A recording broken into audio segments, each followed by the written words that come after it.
So hello guys, welcome back to my channel Rocky Verse.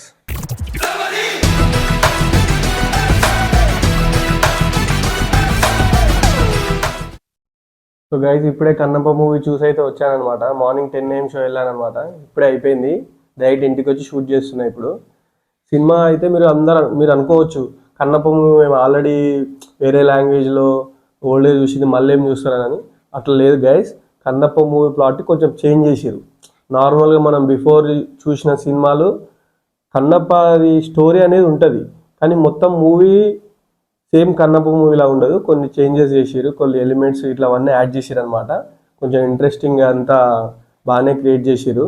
Before movies లాగా మాత్రం story తెలిసిన వాళ్ళకి line ఉంటుంది, కానీ కొంచెం మార్చారు అనమాట. స్టార్టింగ్లో కూడా చెప్పారు కొన్ని చేంజెస్ చేసినాము సినిమా కోసం అని చెప్పేసి. ఫస్ట్ హాఫ్ మొత్తం చాలా వరకు అందరు ఇంట్రడక్షన్స్ ఉంటాయి. సెకండ్ హాఫ్లో ఒరిజినల్ కన్నప్ప స్టోరీ స్టార్ట్ అయ్యేది సెకండ్ హాఫ్లోనే. ఫస్ట్ హాఫ్లో కొంచెం ఇంట్రెస్టింగ్ క్రియేట్ చేయడానికి కొంచెం వేరే ఎలిమెంట్స్ అవన్నీ యాడ్ చేశారనమాట. ఫస్ట్ హాఫ్ మొత్తం ఇంట్రడక్షన్స్ తోటి వాటితోటే సరిపోతుంది. సెకండ్ హాఫ్లో మెయిన్ ప్లాట్కి వెళ్ళిపోతుంది. ప్రభాస్ ఎంట్రీ కూడా ఆల్రెడీ చాలామంది చెప్పింది సెకండ్ హాఫ్లోనే ఉంటుంది. ప్రభాస్ అన్న క్యారెక్టర్ కూడా చాలా బాగుంది. మంచు విష్ణు గారు యాక్టింగ్ మాత్రం నెక్స్ట్ లెవెల్, పీక్స్. చాలా అంటే చాలా ఇంప్రూవ్ అయ్యిండు. అసలు క్లైమాక్స్ అయితే సినిమా ఎందుకు పోవాలి అని ఒక్క వర్డ్లో అడిగితే నన్ను క్లైమాక్స్ కోసం పోవాలి. క్లైమాక్స్లో మాత్రం ఇరగదీసిండు. నెక్స్ట్ లెవెల్ అంటే నెక్స్ట్ లెవెల్ పర్ఫార్మెన్స్ చేసిండు.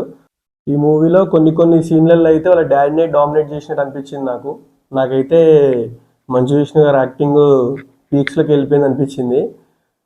అసలు క్లైమాక్స్ కోసమే సినిమా కూడా వచ్చు గైస్. నాకైతే క్లైమాక్స్ చూసినప్పుడు ఫుల్ పాజిటివ్.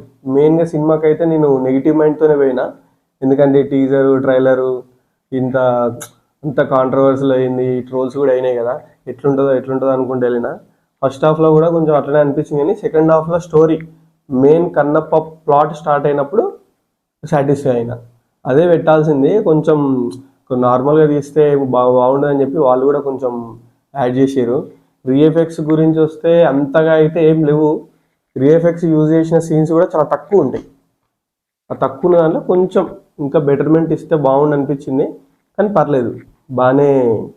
అది కూడా అంత ఎక్కువ లేవు కాబట్టి మనం దాని గురించి పట్టించుకోవాల్సిన అవసరం లేదు.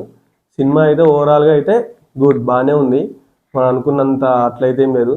సినిమా క్లైమాక్స్ కోసమే చూడొచ్చు. ఖచ్చితంగా శివభక్తులు ఇట్లా వీళ్ళు ఎవరైనా ఉంటే మాత్రం నెక్స్ట్ లెవెల్ సాటిస్ఫై అవుతారు. ఈ సినిమా అయితే నెక్స్ట్ లెవెల్ ఉంది. నాకైతే నచ్చింది. నా పర్సనల్ ఒపీనియన్ ప్రకారం నాకు నచ్చింది. కొంతమందికి నచ్చవచ్చు, కొంతమందికి నచ్చకపోవచ్చు, ఇక అది వేరే విషయం అనుకోండి. సినిమా థియేటర్లో కూడా కొంతమంది ప్రభాస్ ఇంకోసేమో వచ్చి ప్రభాస్ని అయిపోగానే వెళ్ళిపోవడం చూసిన నేను. అది సినిమా బాగాలేక వెళ్ళిపోయారా లేదంటే అట్లా కాకుండా సినిమా ఫుల్గా చూసి తర్వాత జడ్జ్ చేయాలి. సినిమా అయిపోకముందే వచ్చి వెళ్ళిపోవడం అనేది కరెక్ట్ విషయం కాదు. కాబట్టి మూవీ మొత్తం చూడండి. క్లైమాక్స్ చాలా బాగుంది, నెక్స్ట్ లెవెల్ ఉంది. మీరు కూడా సాటిస్ఫై అవుతారు. సో కన్నప్ప మూవీ అయితే ఓవరాల్గా నాకు నచ్చింది. నేనైతే 5కి 3 రేటింగ్ ఇస్తున్నా. నా ఒపీనియన్ ప్రకారం అయితే మూవీ బాగుంది అనుకుంటున్నాను నేనైతే. మీరు కూడా మూవీ చూసి ఎలా ఉందో కామెంట్ చేయండి. కామెంట్ చేసి మీ ఒపీనియన్ కూడా చెప్పండి నాకు. సో ఓవరాల్గా ఈ వీడియో ఇంతే గైస్. ఈ వీడియో కనుక మీకు నచ్చితే please like, share and subscribe to Rocky Verse channel. Thank you for watching. Signing off.